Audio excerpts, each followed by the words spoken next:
Welcome to the Deep Dive.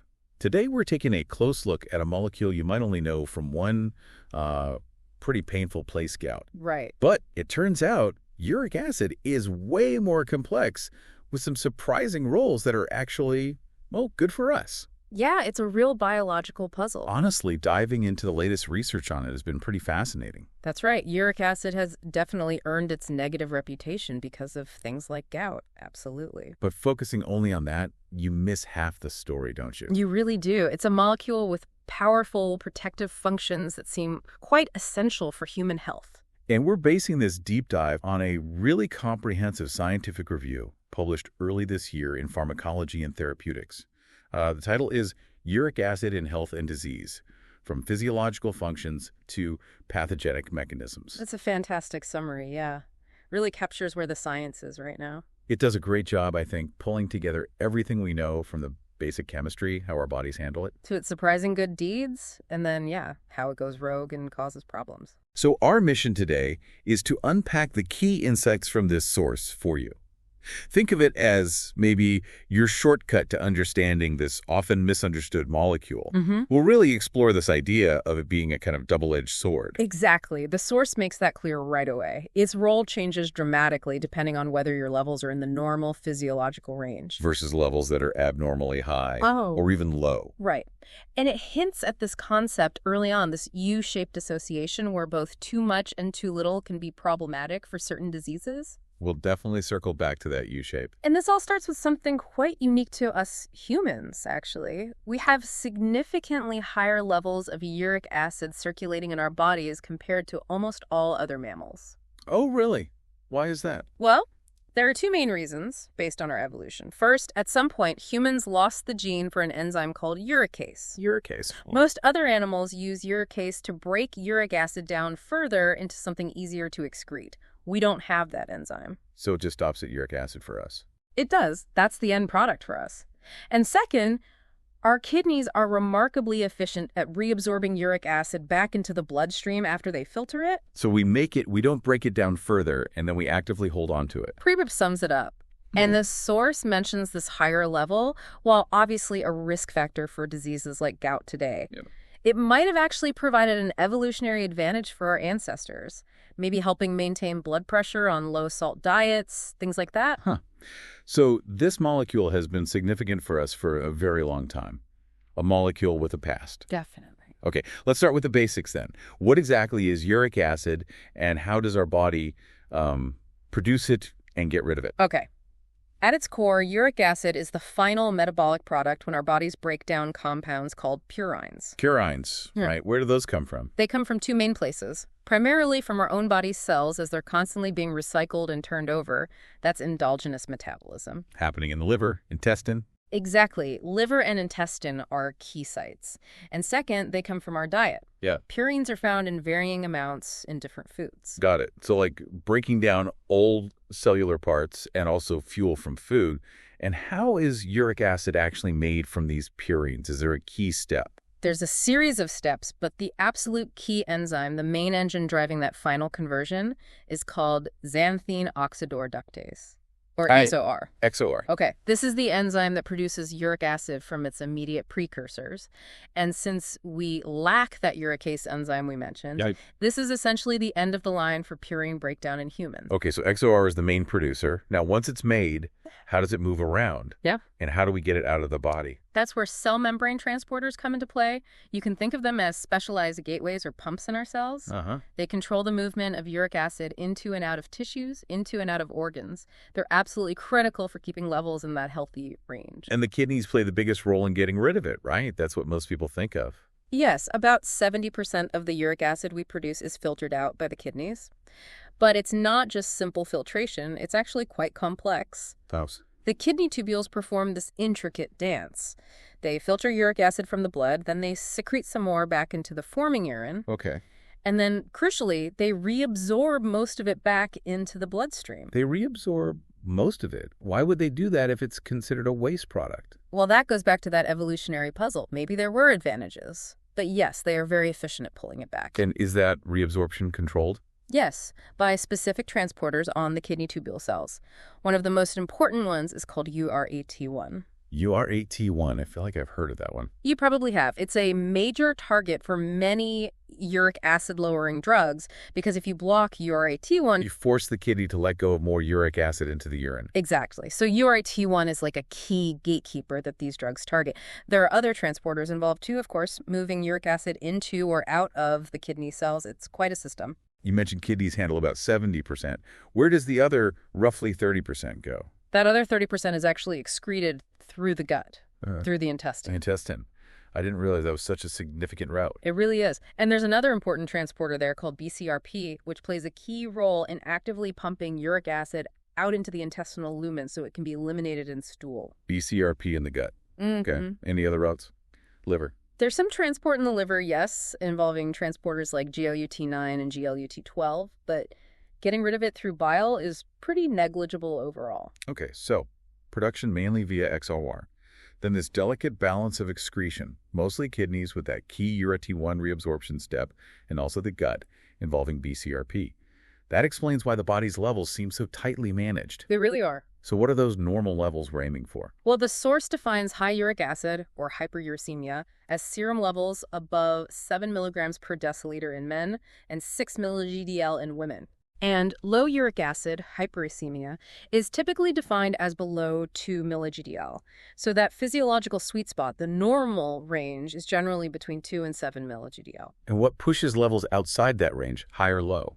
Hyperuricemia, high levels can happen if your body just makes too much uric acid, maybe eating lots of purine-rich foods or certain genetic factors affecting purine metabolism or XOR activity, or even some blood disorders. Okay, overproduction. But actually, more often, it's due to not getting rid of enough, under-excretion. Like kidney problems. Exactly. That's a common cause chronic kidney disease where the filtering and transport system is impaired, or potentially even if that BCRP transporter in the gut isn't working optimally. Makes sense. And low uric acid hyperuricemia. That's less frequent. It can be caused by producing too little, maybe rare genetic issues with the XOR enzyme or certain medications that inhibit XOR. Like the gout meds we'll discuss later. Precisely. But more commonly, when hyperuricemia is problematic, it's due to overexcretion, often caused by genetic mutations in those kidney transporters like URAT1 or another one called GLUT9. So the transporters are working too well, in a way. Or malfunctioning, leading to excessive amounts being dumped into the urine, causing low blood levels. So even medications that aren't meant to treat uric acid could potentially mess with these transporters and change levels. Absolutely. The source points that out clearly. Some common drugs, like certain blood pressure medications or some diabetes drugs, SGLT2 inhibitors are mentioned, can influence uric acid levels by interacting with these very same transporters. Wow. It really shows how interconnected everything is. It does. Okay, we've mapped out what it is, how it's made, moved, and managed. Now, for the surprising part, the good side of uric acid. The source spends a lot of time on its physiological functions, which frankly seems counterintuitive if all you know is gout. Yeah, this is where the narrative really shifts, doesn't it? Despite being linked to so many problems at abnormal levels, uric acid does have important protective roles. The scientific puzzle for a long time has been figuring out how it actually does this at a molecular level. And are researchers starting to get some answers there? Are they finding specific targets? Yes, they're beginning to identify specific proteins that uric acid might interact with directly. The source highlights one particularly fascinating finding, that soluble uric acid, the form dissolved in our blood, can directly inhibit an enzyme called CD38. CD38. I feel like I've heard that name cropping up more recently. What does it do? CD38 is an enzyme that's been increasingly linked to aging and inflammation. One of its main jobs is regulating the levels of NAD plus LARI, which is an absolutely crucial molecule for energy metabolism, DNA repair, loads of cellular processes. So hold on. Uric acid puts the brakes on an enzyme linked to aging and inflammation. And by doing that, it potentially helps maintain levels of this vital NAD plus molecule. That seems to be the implication, yes. At normal physiological levels, uric acid appears to help keep CD38 activity in check. This might contribute to NAD plus maintenance and maybe modulate immune responses too. That's quite an insight. And the source even suggests that CD38 might be particularly sensitive to the inhibitory effects of lower physiological levels of uric acid, which could start to explain why levels that are too low might also become problematic down the line. Interesting. Okay, what about its most well-known potential good role as an antioxidant? Yes, this is probably uric acid's most established beneficial function. It's a hypothesis that's actually been around for decades, going back to Ames et al. In the early 80s. Right, the idea it protects against cancer and aging. Exactly. The idea is that uric acid helps protect our cells from damage caused by unstable molecules called reactive oxygen species, or ROS, you often hear them called free radicals. And how does it fight these free radicals? What's the mechanism? It primarily acts as an electron donor. It essentially sacrifices itself to neutralize these damaging ROS, like peroxyl radicals and hydroxyl radicals, even singlet oxygen. So it takes the hit for our cells. In a way, yes. It can also bind to metal ions like iron and copper, which prevents those ions from catalyzing reactions that produce more free radicals. So it works in a couple of ways. So it's like a biological shield or maybe a cleanup crew against oxidative stress. A very significant one. The source points out that uric acid contributes something like 35 to 65% of the total antioxidant capacity in our blood plasma. Wow, 35 to 65%. That's huge. It is. That's often a larger contribution than well-known antioxidants like vitamin C and vitamin E combined in terms of raw capacity, although its function can sometimes depend on having enough vitamin C available. Okay. And clinical studies mentioned in the source even show that if you give people uric acid precursors like inosine, which raises their uric acid levels, you can actually measure an increase in their body's ability to scavenge ROS. That's impressive protection. Yeah. But hang on, I've definitely heard that high uric acid can cause oxidative stress. How can it be both an antioxidant and a pro-oxidant? Ah, yes, that's exactly the double-edged sword nature we talked about. At superphysiological levels, meaning levels higher than the normal range, uric acid's behavior seems to change. How so? It might start participating in reactions that actually produce ROS, or it could activate enzymes like NADPH oxidase, which is a major source of ROS in our cells, particularly in inflammation. And the source emphasizes this really strongly when you're looking at studies suggesting high uric acid causes oxidative stress. It is absolutely crucial to make sure you're excluding the effects of any precipitated monosodium urate crystals. Ah, because the crystals themselves cause oxidative stress and inflammation. Exactly. So if you can evaluate high-soluble uric acid completely in isolation from any crystal effects, it looks more like it only becomes significantly pro-oxidant at very high concentrations, maybe through different mechanisms than its primary antioxidant role. The form it's soluble versus crystal and the concentration seem absolutely critical. Okay, that distinction is key. So the antioxidant role is pretty clear at physiological levels. Any other proposed good sides? Well, there's that interesting hypothesis about uric acid's role in maintaining blood pressure, particularly in humans, linking back to our higher baseline levels and that evolutionary advantage idea. Right, you mentioned low-salt diets. Yeah, studies in rodents suggest that giving them uric acid helped prevent their blood pressure from dropping too low, especially when salt intake was restricted. How might it help keep blood pressure up? Any ideas? The thinking is it could stimulate the renin-angiotensin system, that's a key hormonal system regulating blood pressure, and maybe also promote sodium reabsorption in the kidneys.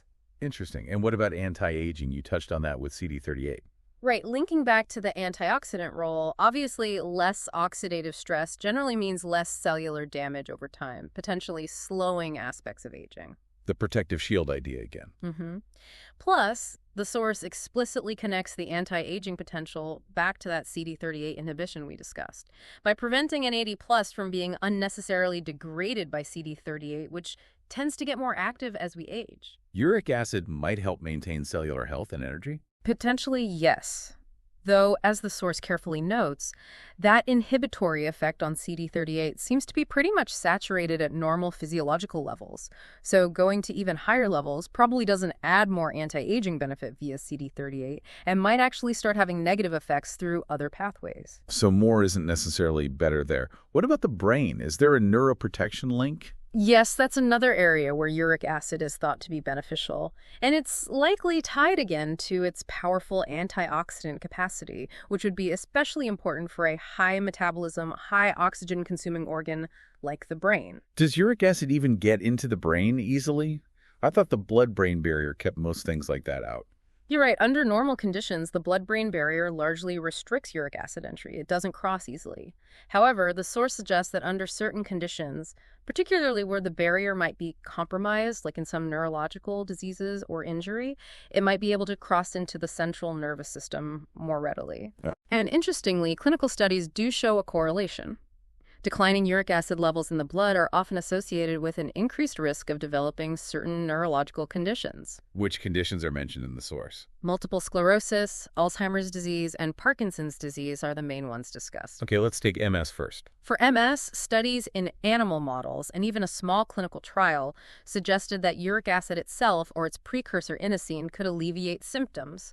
The proposed mechanisms include its antioxidant effects, but also potentially inhibiting CD38, because CD38 activity is actually found to be upregulated in MS models. CD38 again? What about Alzheimer's? Similar story in some ways. Reduced levels of uric acid and its precursors are often found in Alzheimer's patients. And again, targeting CD38, which, remember, uric acid inhibits, has shown benefits like reducing amyloid beta secretion and improving neuroinflammation in Alzheimer's models. So uric acid's effect on CD38 could be relevant there too. And Parkinson's. You mentioned an inverse association. Yes, with Parkinson's disease, higher circulating uric acid levels are linked to a lower risk of developing the disease. That's quite striking. It is. And interestingly, observational studies suggest that people with gout who have chronically high uric acid seem to have a reduced risk of developing Parkinson's. Wow. The source suggests the mechanisms here might go beyond just simple antioxidant effects, potentially involving the regulation of cellular survival pathways like NRF2, ARE, or ActiTSK33, and maybe even helping maintain healthy mitochondria. So having higher levels within the normal range, or maybe even slightly above, might actually be protective against some major neurodegenerative diseases. That really flips the script on how we usually think about high uric acid. It certainly does. It just underscores how incredibly context-dependent its effects are. It's not simply good or bad. And what about that really old idea, the one linking uric acid to human intelligence? Does the source mention that? It does. It brings up the oldest hypothesis in this field, apparently dating back to Uric in 1955. The suggestion was that our evolutionary increase in uric acid, because we lost that uricase enzyme, Played a role in the development of higher human intelligence. That was the idea. And studies since then have actually shown a positive correlation between the uric acid levels and IQ scores, particularly in children and young adults. Ah. And yes, there's also research showing a higher prevalence of gout in populations known for high IQ. The old disease of kings and geniuses connection again. Exactly. Though the source very appropriately notes that in these studies linking uric acid and intelligence, it's really challenging to completely rule out the influence of confounding lifestyle factors. Things like diet or socioeconomic status might correlate with both high IQ and higher uric acid. Right, correlation isn't causation. Precisely. So while the association is definitely there and intriguing, a definitive causal link isn't established. All right, we've covered the surprising, often beneficial side of uric acid. Now let's face the more familiar territory, the bad side, when levels become abnormal. And this is where that U-shaped association really comes sharply into focus, isn't it? Absolutely right. The source's figure 5, which listeners can look up, clearly illustrates this pattern across a whole range of diseases. Both abnormally high, hyperuricemia, and abnormally low, hyperuricemia, are associated with increased disease risk. But the reasons why they cause problems are different on each end of the curve. Exactly. The mechanisms differ significantly. Okay, let's start with the most direct link. Gout. Everyone knows uric acid and gout. Gout is the classic example, yes. It's caused by the precipitation, the crystallization of monosodium urate MSU crystals in the joints and sometimes other soft tissues. And these crystals are nasty. They're sharp, needle-like crystals, and they trigger an incredibly painful inflammatory response. That's gouty arthritis. And hyperuricemia, high blood levels of uric acid, is the primary risk factor because it increases the likelihood of these crystals forming in the first place. Saturation point is exceeded. So it's definitely the crystals that are the root cause of the actual gout attack, the inflammation and pain. Absolutely. The source explains that these MSU crystals act like danger signals, damage-associated molecular patterns to our immune system. They specifically activate a complex within our immune cells called the NLRP3 inflammasome. The inflammasome, that sounds like some kind of cellular security system going off. It basically is. When the Wow. inflammasome gets activated by these crystals through various signals like ROS production, changes in potassium or calcium levels, even CD38 activation. CD38 again? Yes, it pops up here too. Huh. When activated, the inflammasome triggers a cascade, leading to the production and release of powerful inflammatory molecules, especially one called interleukin-1 beta, IL-1. And it's the IL-1 that drives the gout attack. It's considered the key cytokine driving the intense pain, swelling, heat and redness that are so characteristic of an acute gout attack. Okay, so crystals are the bad actors activating the alarm system. But hasn't soluble uric acid itself, the stuff dissolved in the blood, also been considered pro-inflammatory in the past? This is where the science has really evolved, and the source highlights a significant shift in thinking. While some older studies, yes, did suggest that soluble uric acid could contribute to inflammation, maybe by priming or directly activating that NLRP3 inflammasome. Yeah. More recent and frankly more rigorous studies using highly purified reagents strongly challenge this view. So what do the newer findings say about soluble uric acid and inflammation? They suggest that it's only the physical presence, the shape and surface properties of the MSU crystals that effectively trigger that strong inflammatory response via the inflammasome pathway in relevant immune cells like macrophages. Not the soluble form. Crystal-free soluble uric acid, even at the high concentrations you see in hyperuricemia, appears not to be directly pro-inflammatory in these key immune cells, at least not through that major inflammasome pathway. Wow. Okay, that really reframes how we should think about the problem in gout. It's not just high levels floating around. It's the actual act of crystallization. Precisely. And this newer understanding actually helps explain a long-standing paradox in gout. Which is? Why do most people with hyperuricemia, even very high levels, not develop gout? Many might even have microscopic crystal deposits in their joints without ever getting flares. Asymptomatic hyperuricemia. Right. If high soluble UA isn't the trigger, why don't those crystals always cause problems? Well, the emerging picture, which the source supports, suggests that soluble uric acid might actually have a protective or limiting effect against the inflammation caused by the crystals. Wait, soluble uric acid limits the inflammation from crystals. How? The idea is it might do this by inhibiting targets like, you guessed it, CD38. Always CD38? And potentially affecting other cell surface molecules involved in immune cell activation, like beta-2 integrins. Essentially, soluble UA might be acting as a natural brake on the very immune response that the crystals are trying to trigger. So, at normal or even high but still soluble levels, uric acid might be actively suppressing the inflammation caused by any crystals that do manage to form, keeping things in check. That's the current hypothesis, yes. It's described as a delicate immune balance, depicted conceptually in Figure 4D of the source paper. Soluble uric acid helps keep the pro-inflammatory potential of any existing crystals somewhat under control. Okay, and this balance idea might explain another really strange clinical observation, the ULT flare paradox. Yes, exactly. ULT is urate-lowering therapy, the medications used to treat hyperuricemia and gout, like allopurinol or febuxostat. Right. What's the paradox? When you start ULT, especially with drugs that rapidly lower uric acid levels, gout flares can actually increase in frequency and severity, at least initially, before they get better long-term. It seems totally counterintuitive. Yeah, lowering the cause should make it better, not worse. Right. But the hypothesis, illustrated nicely in Figure 4 of the source, is that as the soluble uric acid levels drop very quickly due to the medication, you lose that protective inhibitory effect, the brake on CD38 and other pathways, faster than the actual MSU crystals sitting in your joints can dissolve and disappear. So you remove the brake on inflammation before you fully remove the trigger, the crystals. That's the idea. This temporarily disrupts that immune balance, leaving the crystals relatively unopposed to activate the inflammasome, leading to more flares. As you continue the treatment, of course, the crystals do gradually dissolve, the underlying trigger is removed, and the flares eventually subside for good. That is a fascinating explanation for a really confusing clinical problem. It makes so much sense in light of this dual role. It really highlights how complex this molecule's effects are, even in the context of treatment. Okay, moving on from gout. What about uric acid and kidney disease? Well, hyperuricemia is very common in people with chronic kidney disease, CKD.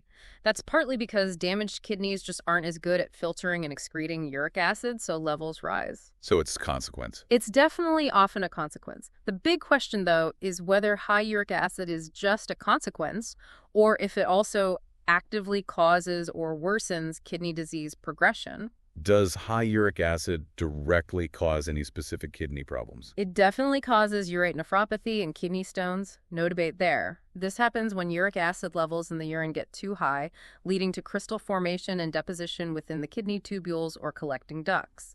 This causes direct damage and stone formation. So crystal-related kidney issues are a clear link. and ULT is recommended there. Yes, for these specific crystal-related kidney problems, U8-lowering therapy is generally recommended to prevent further damage or stone recurrence. Okay.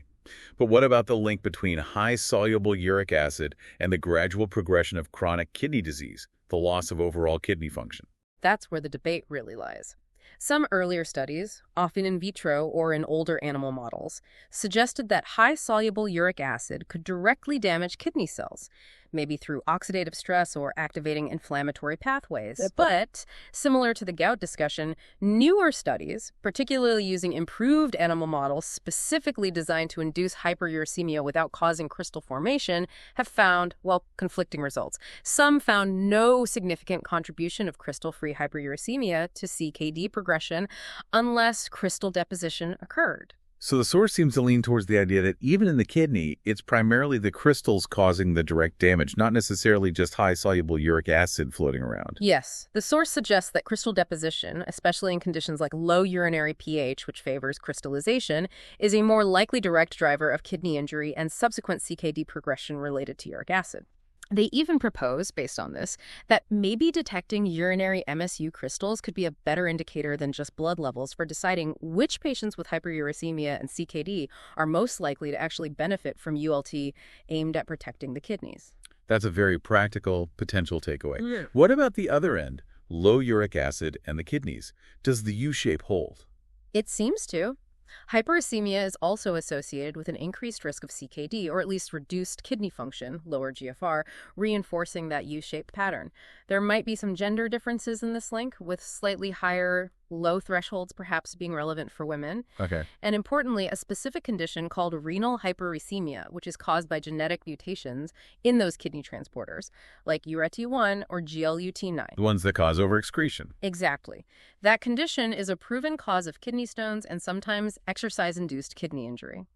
This is because the mutations cause way too much uric acid to be dumped into the urine, leading to crystal formation there, even though the levels in the blood are low. So more crystal issues, even when blood levels are low, if it's all being flushed out into the urine too quickly. Precisely. It's about the concentration in the local environment. Okay. Let's shift gears now to cardiovascular diseases, CVD. This feels like another area where there's been a long-standing debate.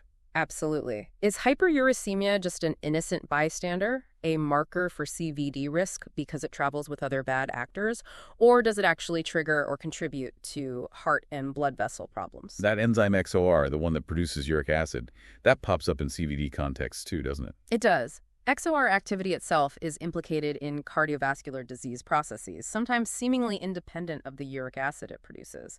It can generate ROS directly, for instance. So high uric acid could just be an indicator that XOR activity is high, signaling underlying oxidative stress or inflammation in the cardiovascular system. That's certainly one possibility, yeah. It might just be a marker of that underlying process. But could high-soluble uric acid also directly harm blood vessels or the heart? Are there potential mechanisms? Potentially, yes. The source mentions a few possibilities. One is that uric acid could reduce the bioavailability of nitric oxide, or NO. NO is crucial for blood vessel health, right? Relaxation. Exactly. Uric acid can react with NO, potentially scavenging it. Lower NO leads to endothelial dysfunction damage to the inner lining of blood vessels, which is a key early step in atherosclerosis and increases CVD risk. This might be particularly relevant if levels of other antioxidants like glutathione are low. Okay, reducing NO. Anything else? High uric acid might also directly promote inflammation and oxidative stress within the vascular cells themselves. But again, the source stresses the importance of ruling out the presence of tiny MSU microcrystals in cardiovascular tissues when studying these effects. People with gout can get crystals in their arteries. Yes, studies have shown MSU deposits can occur in cardiovascular tissues, especially in patients with gout, adding another layer of complexity. Okay, so mechanistically, there are plausible links. Clinically, do we see a strong association between high uric acid and CVD? Many observational studies show a clear association between hyperuricemia and a higher risk of developing hypertension, heart failure, coronary artery disease, stroke.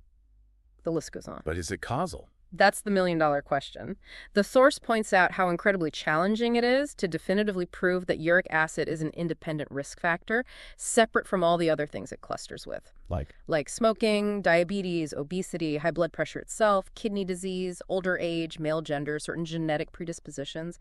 Uric acid rarely travels alone. It's likely part of a complex web of metabolic and inflammatory issues that collectively increase CVD risk. Makes sense. And does the U-shaped association hold for CVD as well? Is low uric acid also linked to problems? Yes, interestingly, findings presented in the source indicate that low uric acid levels are also associated with increased cardiovascular risk and overall mortality. The U-shape again. Why might low levels be bad for the heart? It's less clear. Potential confounding factors like malnutrition or underlying conditions causing decreased XOR activity might play a role. Maybe loss of that antioxidant protection. Or maybe loss of those other beneficial effects. Possibly.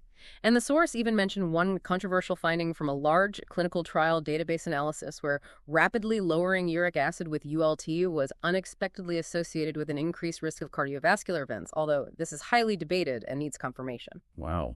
Why would lowering it be bad? Pure speculation, but it relates back to potentially losing those beneficial low-level inhibitory effects of uric acid on enzymes like CD38 or perhaps another one called UMP synthase, which might be important for vascular health in ways we don't fully understand yet. Again, very complex. Truly a double-edged sword. Okay, let's touch on liver disease, specifically NAFLD, non-alcoholic fatty liver disease.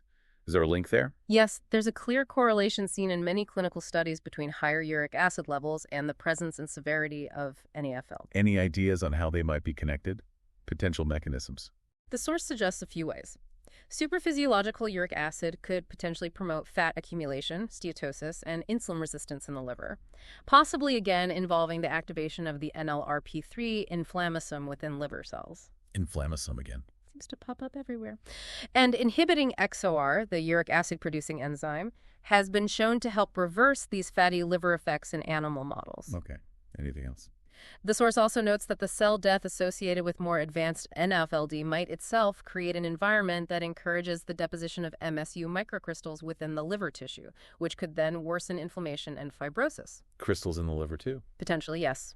And on the soluble UA side, high levels might amplify the harmful lipogenic effects of fructose metabolism in the liver, fructose being a known contributor to NLFLD. There's also evidence UA might negatively regulate key hepatic metabolic pathways. So high uric acid seems involved. But is it the cause, or is it maybe just a result of having NFLD? That's the classic chicken and egg scenario, as the source points out. While high uric acid might promote NAFLD development or progression, NAFLD itself can also contribute to raising uric acid levels. For instance, the insulin resistance that often accompanies NAFLD can impair the kidney's ability to clear uric acid. And NFLD might increase the activity or release of XOR into the bloodstream. So it's likely a vicious cycle where each condition can make the other one worse. That seems quite likely, yes, a bidirectional relationship. Okay. We've now seen this U-shaped association where both high and low levels are linked to problems come up repeatedly. Gout, kidney disease, cardiovascular disease, potentially neurodegenerative diseases, liver disease. Does it apply even more broadly? The source briefly mentions, mainly in its illustrative Figure 5, several other conditions that appear to show a similar U-shaped pattern of association with uric acid levels. Ouch, yes. Chronic obstructive pulmonary disease, COPD, sarcopenia, which is age-related muscle loss, and even gestational hypertension during pregnancy. So it really reinforces this core message. The relationship between uric acid levels and overall health is complex, often nonlinear, and you really need to consider the context. Too high isn't good, but too low might not be optimal either. Okay. Given this really nuanced picture, how do we currently manage abnormal uric acid levels, particularly the high levels associated with conditions like gout? What are the treatments? Right. The primary focus of treatment is definitely on managing hyperuricemia, especially when it's causing symptoms like gout attacks or evidence of damage like kidney stones or tophi. This is done with what's broadly called urate lowering therapy, or ULT. And what are the main ways ULT works? What are the strategies? The source outlines the main approaches currently used. First, you can inhibit xanthine oxidase, or XOR, that key enzyme we talked about way back at the beginning that actually makes uric acid. These are the xanthine oxidase inhibitors, or XOIs. Like allopurinol, that's probably the most well-known one, isn't it? Yes, allopurinol is very widely used, often the first-line treatment. It's a competitive inhibitor of XOR, and its main active metabolite, oxypurinol, also inhibits the enzyme quite effectively. Are there downsides? The source mentions the main concern is a serious but thankfully rare side effect called allopurinol hypersensitivity syndrome, or AHS. It's linked to higher oxypurinol levels and strongly associated with a specific genetic marker, HLA-B58.01, particularly in certain ethnic groups. Right. It also typically requires starting at a low dose and gradually increasing it, and sometimes patients don't quite reach the target uric acid level due to variations in how they metabolize the drug. Plus, it can have some minor off-target effects on related metabolic pathways, which might contribute to some side effects. And febuxostat, that's another XOI. Febuxostat is another potent XO inhibitor, often used as a second-line option if allopurinol isn't tolerated or effective enough. It's a different type of inhibitor, non-purine-based, and it directly blocks the active site channel of XOR. How does it compare?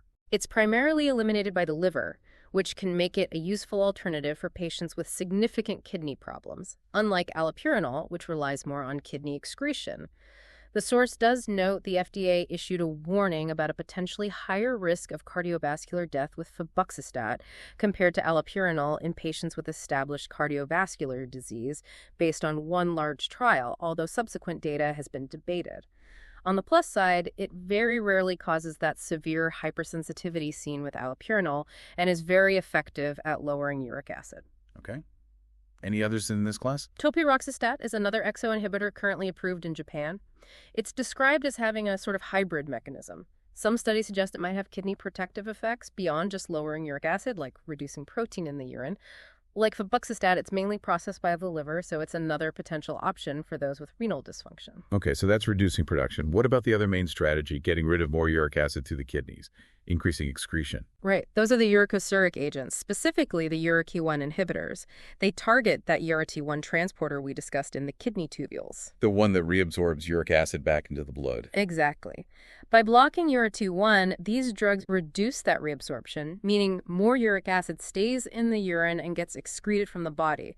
They're sometimes used alone, but often in combination with XO inhibitors if the target level isn't reached. Probenecid is an older example of this type, right? Yes, probenecid is an older uricosuric.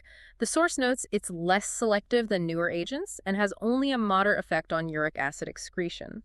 It also has a relatively short half-life, meaning you often need higher or more frequent doses. Any issues with probenecid? It can cause gastrointestinal and central nervous system side effects. But crucially, the source points out that probenecid inhibits other important kidney transporters too, not just URAT1. This non-selectivity can lead to problematic drug interactions by interfering with how other medications or even toxins are cleared by the kidney. This can potentially worsen kidney function in some cases, so it's generally contraindicated in more advanced CKD. Non-selectivity is a problem. What about benzbromarone? Benzbromarone was another highly efficient uricosuric, actually inhibiting both URAT1 and another transporter called GLUT9. It was launched in many countries and was very effective. But it was withdrawn from markets like Europe and failed to get FDA approval in the U.S. due to concerns about serious liver toxicity, including rare cases of fatal liver failure. The source links this toxicity to metabolites of the drug interfering with mitochondrial function. And like probenecid, it also inhibited other transporters, raising the risk of drug interactions and potentially causing accumulation of other toxins. The source does note that researchers are still trying to develop safer versions by modifying its chemical structure. And that leads us to a newer one, dotinurad. Exactly. Dotinurad, which is approved in Japan in 2020, is presented in the source as a more successful next-generation derivative, learning lessons from benzbromarone. How is it better? The key difference, according to the source, is its much higher specificity for URAT1. Unlike benzbromarone and probenecid, dotinurad seems to have negligible effects on those other important transporters like OAT1, OAT3, and BCRP at therapeutic doses. And that specificity translates to better safety. That's the idea. The source suggests this high specificity is likely why it appears to have a much better safety profile, particularly regarding liver toxicity and drug interactions. It works by blocking URAT1 in a couple of clever ways, both competitively and by interfering with the transporter cycling mechanism. So hitting just the intended target transporter seems key for improving safety in this class. Absolutely. It's a great example of rational drug design. The source also briefly mentions another UIT1 inhibitor, lesinurad, which was previously approved but then withdrawn in the US and Europe due to a high risk of acute kidney injury, especially when not used correctly with an XOI. So finding that balance of efficacy and safety is critical. Okay. Are there any other major approaches to lowering uric acid? Yes, finally, there's recombinant uricase therapy. Giving back the enzyme we lost in evolution, like pegloticase. Exactly. Pegloticase is the main example. This is an intravenous treatment usually reserved for patients with severe chronic refractory gout, meaning cases where other treatments like XOIs and uricosurics haven't worked sufficiently, often with large crystal deposits called tophi. How does it work? It's essentially administering a modified version of the uricase enzyme. It circulates in the blood and rapidly breaks down existing uric acid into allantoin, which is much more soluble and easily excreted by the kidneys. What are the benefits and drawbacks? It's very effective at rapidly lowering uric acid levels, can help dissolve even large tophi over time, significantly reduce gout flares, and improve quality of life for these difficult-to-treat patients. However, it requires regular IV infusions, can cause infusion-related reactions or allergic responses in some people, and is considerably more expensive than oral medications. So it's definitely not a first-line therapy, but a valuable option for severe cases. Got it. So we've covered treatments for high uric acid. What about managing low uric acid hyperuricemia? Is anything done for that? That's a much less developed area. The source notes there really isn't as much clinical experience or comprehensive guidelines for managing the potential long-term effects of hyperuricemia compared to hyperuricemia. So mostly just monitoring. Pretty much. Japan did publish the first guidelines specifically for renal hyperuricemia, the genetic kind causing overexcretion, back in 2019. It recommends individualized treatment focusing mainly on preventing complications like kidney stones or exercise-induced kidney injury through lifestyle changes like hydration and careful monitoring. But it's clear that more research and better strategies are needed, especially if low UA is linked to other issues like CVD or neurological problems. Wow. Okay. We started this thinking about uric acid as, just that gout trigger molecule. Yeah. But this deep dive based on that review shows it's so much more complex than that. Absolutely. It's a molecule deeply tied to our human evolution with crucial physiological roles that we're honestly still trying to fully unravel, acting as a major antioxidant shield. Potentially helping regulate blood pressure, maybe even protecting our nervous system in some ways. Exactly. And its role in disease isn't just about being too high. That U-shaped association is such a critical takeaway. Both abnormally high and abnormally low levels seem to increase risk for a surprising range of conditions, from the kidneys and heart to possibly the brain and liver. And the source really emphasizes how the latest research is changing our fundamental understanding, particularly that nuance between soluble uric acid versus the MSU crystals. And their potentially opposite effects on inflammation, at least in some contexts, which, as we discussed, helps make sense of confusing clinical observations, like why starting ULT can initially worsen gout flares. It also points clearly to the challenges ahead, doesn't it? Needing better research models that can cleanly separate the effects of soluble UA from crystals in vivo. Figuring out all the specific molecular targets that uric acid actually interacts with inside our cells, beyond just CD38. And understanding how our individual genetic makeup, variations in those transporter genes or metabolic enzymes, might predispose us to problems with uric acid metabolism or make us respond differently to treatments. It's just a powerful reminder, I think, of the intricate balance within the human body. How a single molecule, depending on its concentration and context, can have such incredibly wide-ranging impacts on our health, protective at one level, problematic at another. So here's a thought to leave you with after this deep dive, something to mull over. Considering this growing understanding that our unique genetics really influence how our bodies handle and respond to uric acid, could future health screening, maybe for things like gout, kidney stones, or even cardiovascular risk, involve not just measuring your uric acid level in a blood test, but also maybe genotyping some of those key uric acid transporter genes or its targets to get a better prediction of your personal susceptibility to these related conditions? That's a really interesting possibility for personalized medicine down the road.